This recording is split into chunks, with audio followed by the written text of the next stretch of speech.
Сәлем достар, сендермен бірге қаржы мектебі бағдарламасы. Бүгін сендермен біз өте қызықты, ал ең бастысы пайдалы ақпараттарға толы таңғажайып саяхатқа бірге аттанамыз. Достар, бүгін біз қаржылық сауаттылықтағы өте маңызды және басты тақырыптардың бірін талқылайтын боламыз. Ол қандай тақырып деп ойлайсыңдар? Бұл ретте бізге интерактивті біздің тақтамыз көмекке келеді. Тақтаға қараңдар, мына жерде сөйлем бар, Иә. Бірнеше сөздерден құралған. Енді бүгінгі тақырыптың атауын бірге табайық. Қалай ойлайсыңдар? Қандай сөйлем жазылған бұл жерде? Қаржылық. Қаржылық? Кәне, қаржы қайда? Қар. Қар. Орнына тұрды, дұрыс. Ж қайда? Қаржы. Астында. Міне. Қар. Ж. Лық бірінші. Лық бірінші тұр, мына жерде? Қызмет. Қаржылық, керемет. Қызмет? Қызметкер. Қызмет. Қызмет. Тер. Қайда тер? Тер. Мінекей. Сонымен бізде қаржылық қызметтер деген көрейікші. Тұтынушы.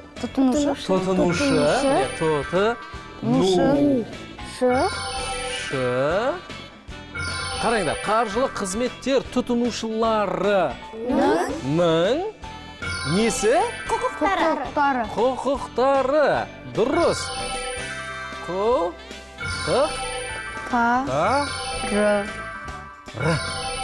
Сонымен бүгінгі біздің тақырып қаржылық қызметтер тұтынушыларының құқықтарын қорғау болып табылады.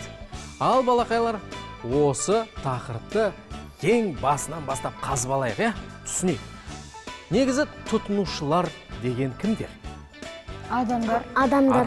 Олардан сатып алатын адамдар. Ал қаржылық қызметтер ше?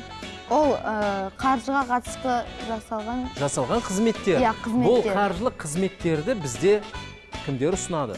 Банктер ұсынады, қаржылық компаниялар, сақтандыру компаниялар, зейнетақы қоры. Осы қаржыға қатысты жұмыс істейтін ұйымдардың барлығы бізге қаржылық қызметтер ұсынады. Ал біз соның тұтынушыларымыз. Жалпы қалай ойлайсыңдар?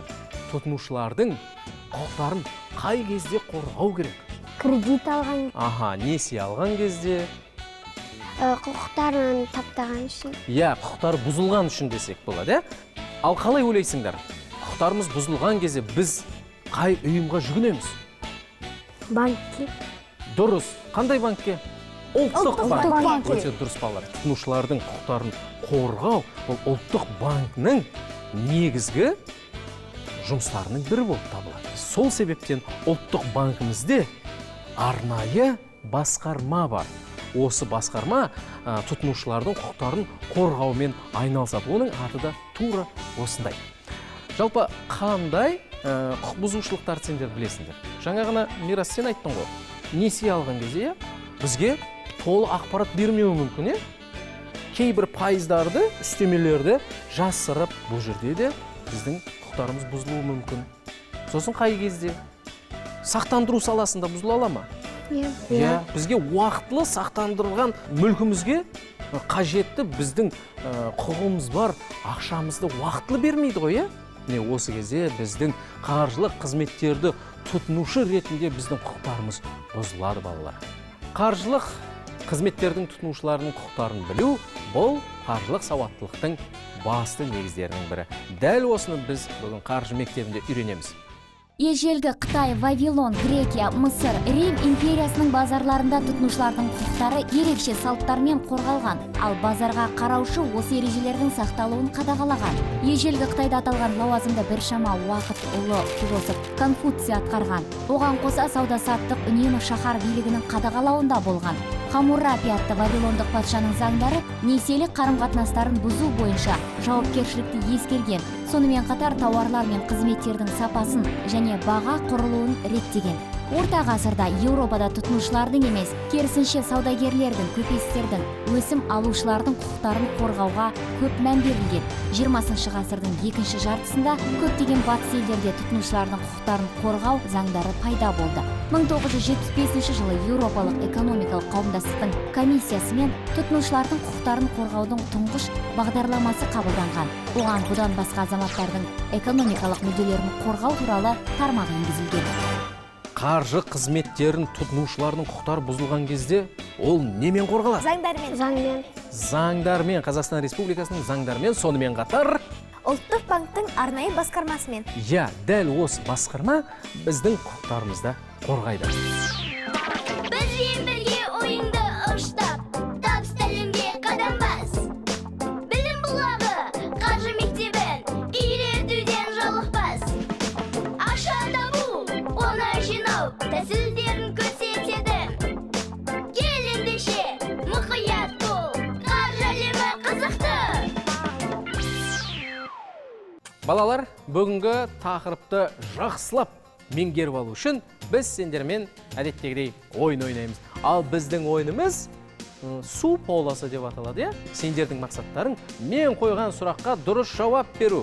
Дұрыс жауап берсеңдер, гол соғылады. Ал балалар, бізде 4 тапсырма бар. Біздер 5-еуміз. Сол себептен капитан таңдайық. Кім болады бүгін? Капитан. Мирас, келе ғой. Капитанның келпегін киіп ал. Қарыз келісім шартын жасасу алдында банктер клиентке қандай ақпаратты берулері тиіс? Банктың құрылу жылы туралы, немесе сыйақы төлемнің мөлшері туралы, әлде банк қарыз алушылардың Банктың құрылу жолы. Қалай? Банктың құрылу жылы. Дұрыс емес. Сыйақы төлемінің мөлшері, достар. Әрі қарай жалғастырамыз. Сақтандыру қызметтерін тұтынушыларының құқықтарын бұзу не болып табылады? Сақтандыру келісім шарт үшін ақша қабылдау, сақтандыру бойынша төлемнің орындалмауы, және де клиентке телефон бойынша қызмет көрсету. Сақтандыру бойынша төлем. Әрине. Әрі қарай жалғастырайық. Несие рәсімдеуші клиентке банк тағы қандай ақпаратты беру шарт? Банк картасын жоғалтқан үшін жауапкершілік туралы ақпарат.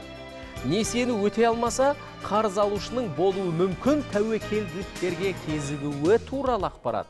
Немесе қосымша қарыз алу мүмкіншілігі туралы ақпарат па? Екінші жауап. Тексеріп көрейік. Өте дұрыс. Келесі. Клиент қарызды алмас бұрын, банк оған нені беруге міндетті? Барлық банк филиалдарының мекен жайларын, өтеу кестесін, әлде төлемді жасау орындары туралы ақпарат па? Өтеу Кестесін бе? Әрине.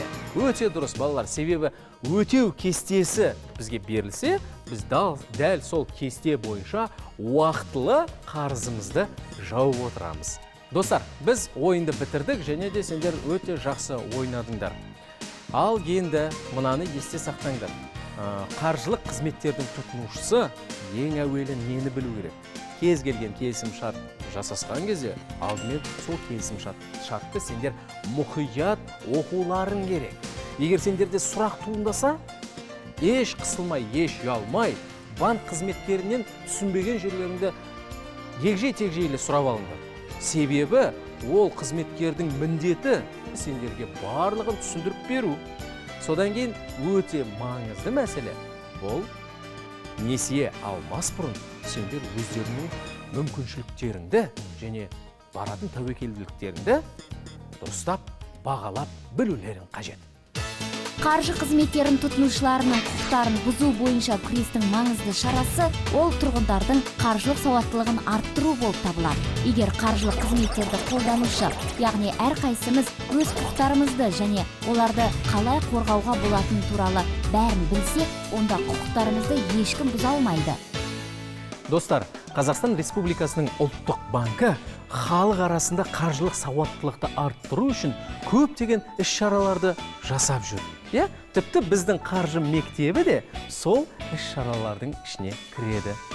Егер біз қаржылай сауатты болсақ, біз алаяқтарға тап болмаймыз. Тап болсақ та оларға төтеп бере аламыз, Сонымен қатар біздің қаржылық құқықтарымыз, қаржылық қызметтерді тұтынушы ретіндегі құқықтарымыз бұзылуының мүмкіндігі кемде кем болады. Қазақстанның ұлттық банкі 2016-2018 жылдарға арналған қаржылық сауаттылықты арттыру бағдарламасын қабылдап, оны екінші деңгейдегі банктермен бірге жүзеге асырып жатыр. Оның аясында ақпараттық буклеттер шығарылуда, тақырыптық телевизия бағдарламалары жасалуда. Достар, енді біз бүгінгі сабағымызды қорытындылайық.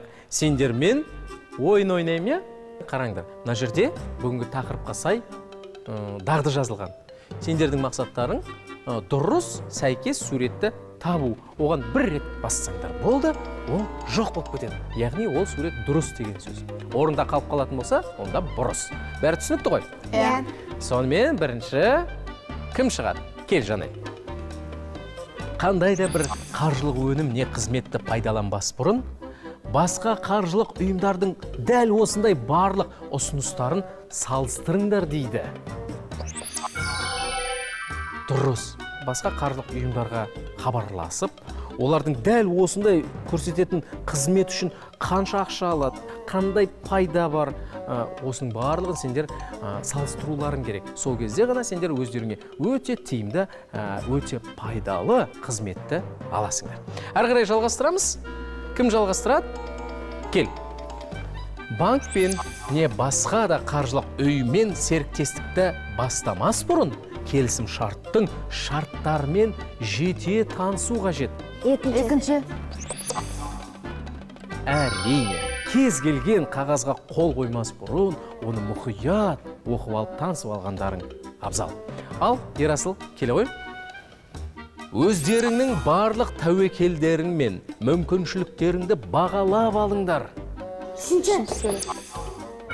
Өте дұрыс. Қандай да қағаз қолдарыңа түспесін, алдымен оның шарттарымен мұқият танысып алғаннан кейін, өздеріңнің сол шарттарды орындауға, міндеттерді орындауға шамаларың келе ме? Соған көз жеткізіп алыңдар. Оң жағында отырған кел. Бақтылы. Өздеріңнің қаржылық сауаттылықтарыңды арттырыңдар. Сонда ғана сендердің қаржылық қызметтерді тұтынушысы ретіндегі құқықтарыңды бұзу өте қиын болады. Соңғы суретті білейін. Әрине. Міне сендер қазір біздің қаржы мектебімен бірге сауаттылықтарыңды ашып атсыңдар, Бұл қаржы мектебі біткеннен кейін не істейсіңдер? Өздерің бөлек кітап оқыңдар, қаржыға қатысты. Интернетке, ғаламторға кіріп, қажет ақпарат сол жерден алыңдар, өздеріңнің сауаттылықтарыңды арттырыңдар деген сөз. Мирас, кел. Саған да бір тапсырма бар. Қаржылық қызметтерді тұтынушылардың құқықтарын қорғау Қазақстан ұлттық банкінің негізгі міндеттерінің бірі. Екінші сурет өте дұрыс. Қазақстан Республикасы ұлттық банкінде қаржы қызметтерін тұтынушыларының құқықтарын қорғау басқармасы бар. Егер біздің құқықтарымыз бұзылса, сол кезде біз осы басқармаға жүгінеміз. Ал достар, бүгінгі тақырып бойынша не ұқтыңдар, соны тексерейін.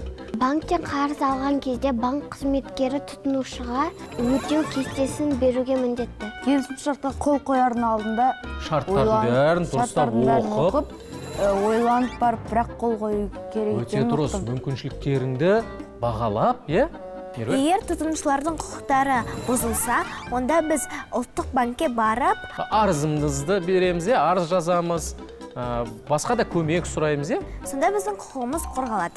Біз өзіміздің қаржылық сауаттылығымызды арттыруымыз керек, сонда біздің құқықтарымыз бұзылмайды. Біздің құқықтарымызды республика заңдары қорғайды. Тамаша, достар. Балақайлар, қаржылық қызметтерді тұтынушылардың біздің құқықтарымыз бұзылмас үшін ең әуелі біз не істеуіміз керек? Қаржылық сауаттылығымызды үнемі арттыруымыз керек. Сонда ғана біздің құқықтарымыз бұзылмайды. Егер бұзылса да, біз не істейміз? Біз Қазақстан Республикасының ұлттық банкіне көмектесу үшін жүгінеміз, достар. Қаржылай сауатты болуды біздің мектеппен бірге үйреніңдер, достар. Есепсіз дүние жоқ, соны естен шығармаңдар. Келесі кездескенше сау саламат болыңдар.